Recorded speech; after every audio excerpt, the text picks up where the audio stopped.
Hello, everyone. Welcome back. This is DeRollo Nixon from Nixon Disability Law. I hope you're all well, and especially getting well this Thanksgiving week.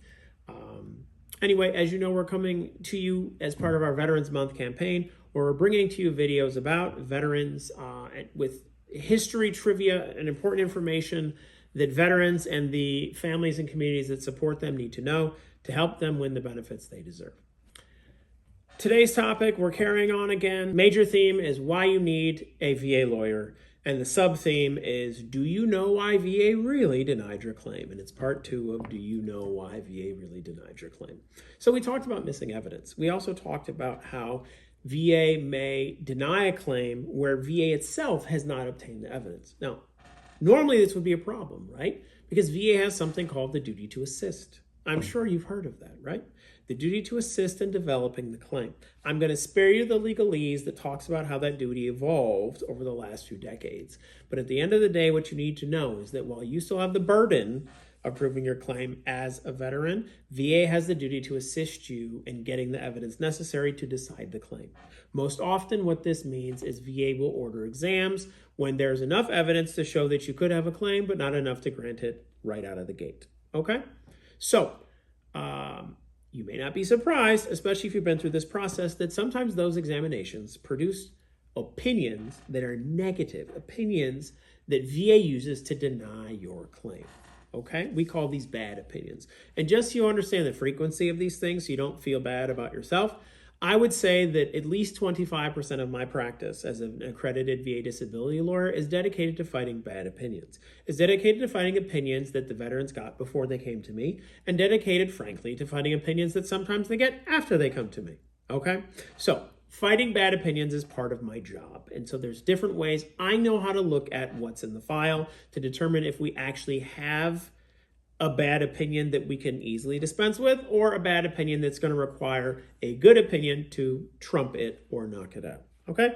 Obviously, no reference to the recent election of Donald J. Trump to his second presidency. Thank you. Anyway, one bad opinion. And so, DeRollo, how do you fight a bad opinion? Well, let's look at the facts of a particular case.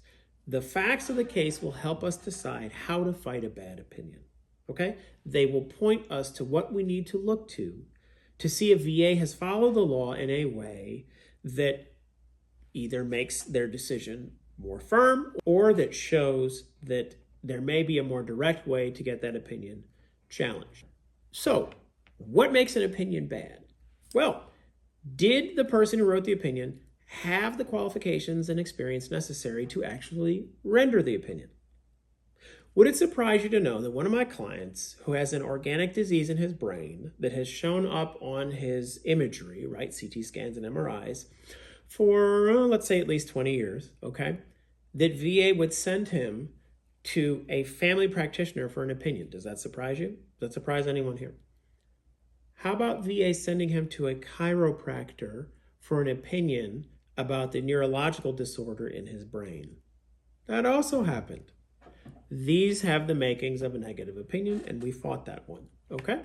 That's part of my job as an accredited VA disability attorney, is to prevent you from sitting before exams where you have no chance whatsoever to have a full and fair exam, which is what the regulations require, okay? It's not going to be a full and fair exam of a neurological disorder when a chiropractor is talking about that. They have zero experience with neurological disorders. That's not what their discipline is about, okay? My client needs a neurologist and nobody else. Next, what else makes for a bad opinion? Well, did the opinion writer review all of the records or only some of the records?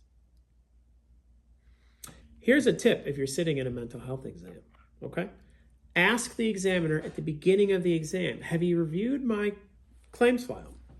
The answer is no. You need to have them reschedule the examination. If they say, well, we can't do that, you ask them, how are you going to render a fair opinion in my case if you have not reviewed any of the evidence?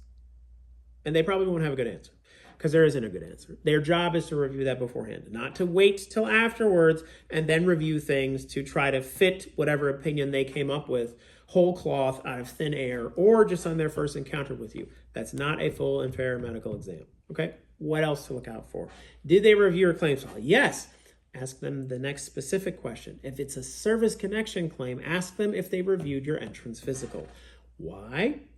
Because if they reviewed your entrance physical and the entrance physical mentions no mental health problems, it's actually presumptive that when you started your military service, you didn't have any. So then why are they asking you about childhood? Why are they trying to see if you have childhood traumas? You need to stop them in their tracks. Did you review my claims file beforehand? Yes, I did. Did you review my entrance physical? I did. Did it mention any mental health problems? It did not. Great. So we're not talking about childhood.